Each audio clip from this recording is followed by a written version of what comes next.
Hello, everyone. Welcome back to your coffee break with Fueled Networks. With the rise of cyber attacks and the new highly sophisticated attacks that are now currently happening, we are going to talk about one of the oldest and most common forms of cyber attacks, phishing.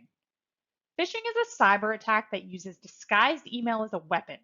The goal is to trick the email recipient into believing that the message is something they want or need, a request from their bank or a note from someone in their company, and to then click on a link or download an attachment. Cyber attackers have learned that with the rise of mobile devices, email, for example, will look different from device to device, therefore making it increasingly harder for the user to distinguish between a legitimate email and a malicious one. Today, we are going to go over a few basics to keep in mind when checking your email and monitoring for phishing attacks. Fish is pronounced just like it's spelled, which is to say, like the word fish. The analogy is of an angler throwing a baited hook out there, the phishing email, and hoping you bite. What really distinguishes phishing is the form the message takes. The attacker's camouflage as a trusted entity of some kind, often a real or possibly real person, or a company the user might do business with. It's one of the oldest types of cyber attacks dating back to the 1990s, and it's still one of the most widespread and malicious, with phishing messages and techniques becoming increasingly sophisticated. If there's a common denominator among phishing attacks, it's the disguise.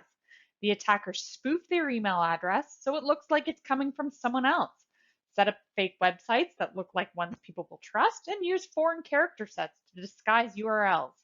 The goal of a phishing attack is to entice you to click on a link, which will either provide access to all of your personal information, ask you to provide your information in a survey, or to click on an attachment, which then provides the cyber attacker access to your device. Okay, to give you an example, this is a screen capture of a phishing campaign that attempts to steal login credentials of the user's Microsoft OneDrive account. The attacker knew that with more people working from home, sharing of documents through OneDrive would be common. There are a few key pieces to watch for. Always check the spelling of the URLs and email links before you click or enter sensitive information. Watch for URL redirects, where you're suddenly sent to a different website with identical design. If you receive an email from a source you know, but it seems suspicious, contact that source with a new email rather than just hitting reply. Don't post personal data like your birthday, vacation plans, or your address or phone number publicly on social media.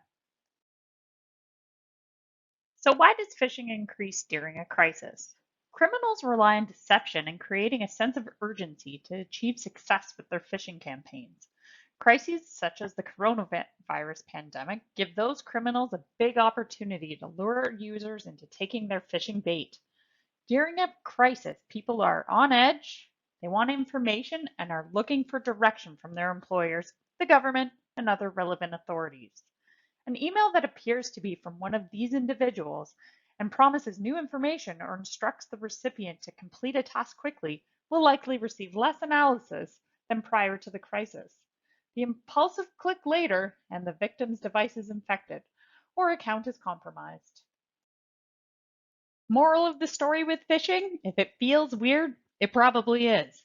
It never hurts to check with someone else or do a quick internet search. Remember to always check spelling and grammar, protect your personal information, and be cautious of clicking on links or downloading attachments within emails. Stay tuned next week as we are going to dive deeper into phishing and learn how to protect yourself from the different types of phishing scams. As always, if you have any questions or require further information, please contact us.